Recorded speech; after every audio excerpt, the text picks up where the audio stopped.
À la une donc de ce journal, c'est le président égyptien Fattah Sisi qui a assisté aujourd'hui à la célébration de la fête de la science au palais des congrès d'Al-Manara. Était présent le premier ministre égyptien, le ministre de l'enseignement supérieur et de la recherche scientifique, ainsi que les membres du gouvernement, d'autres hauts responsables. Un reportage signé Omnia Hamzaoui qui était sur place.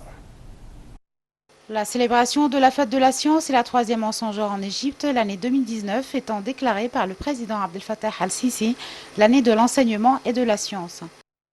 Le ministre de l'Enseignement supérieur et la recherche scientifique, Dr Khaled Abdel Ghaffar, a prononcé une allocution durant laquelle il a remercié la direction politique égyptienne pour son souci de promouvoir et de soutenir le domaine de la recherche scientifique. Il a mis en exergue la stratégie du ministère en faveur de la promotion du domaine de la recherche scientifique, la technologie et l'innovation et à laquelle est consacré seul 23 milliards 600 millions de dépenses pour 11 centres de recherche ainsi que 27 nouveaux projets d'enseignement supérieur exécutés par le ministère tels que l'Université du Roi Salman dans le sud du Sinaï et ses 3 secteurs de facultés spécialisées, 2 académies supérieures pour les sciences au Mont Al-Galel et autres dans divers gouvernorats de l'Égypte. Ces projets sont exécutés en coopération avec les ministères concernés.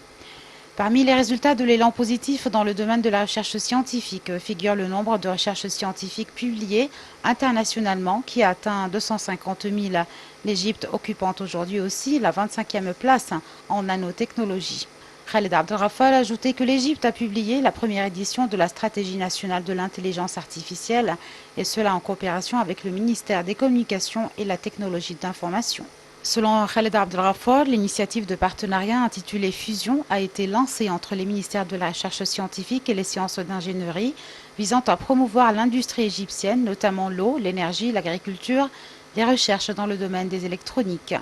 Et après l'allocution du ministre de l'Enseignement supérieur et la recherche scientifique, le chef de l'État Abdel Fattah al-Sisi a de son côté honoré les éminents savants, les jeunes créateurs et inventeurs égyptiens en signe d'appréciation de leurs efforts considérables pour relancer le domaine de la science et de la technologie en Égypte. Dans son mot de circonstance, le président a affirmé que l'État accordait une extrême importance à la construction de la personnalité égyptienne, noyau du développement durable du pays, dont les composantes essentielles sont la science et la technologie. L'intérêt est de surcroît accordé à la jeunesse innovante, douée, et à ses soucis et propositions, et c'est dans ce contexte que l'initiative vers une société innovatrice a été lancée par la présidence égyptienne et a été aussi lancée la banque de connaissances. Cet intérêt accordé à la recherche scientifique par la direction égyptienne s'est traduit aussi par la hausse du budget qui lui est consacré. Le chef de l'État Abdel Fattah al-Sisi a ajouté que le gouvernement a entamé l'élaboration d'une infrastructure législative encourageant la recherche scientifique et l'innovation, de même que la création en parallèle de nouvelles universités régionales et internationales, privées et technologiques. Et selon le président al-Sisi, le gouvernement adopte désormais de nouveaux programmes et curriculums éducatifs compatibles avec les besoins de l'ère d'aujourd'hui, et ce, dans le cadre du développement de la nouvelle stratégie de l'enseignement supérieur basée sur la technologie innovante, l'intelligence artificielle. Cette stratégie est appliquée avec les systèmes éducatifs internationaux les plus développés, notamment en nanotechnologie, énergie renouvelable et autres. Le président Abdel Fattah al-Sisi a enfin affirmé que l'économie égyptienne sera bientôt une économie de science et de connaissances à la lumière des défis scientifiques et technologiques de l'heure.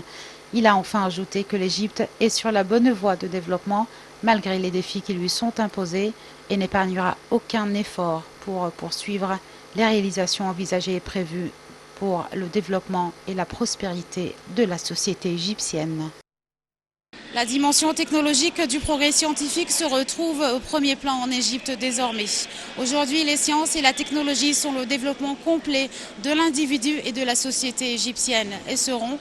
convenablement canalisées pour contribuer à l'accomplissement de ce but pour cette troisième année de la célébration de la Journée des sciences et du Palais des Congrès Al-Manara, Omnia Hamzaoui pour Nile International.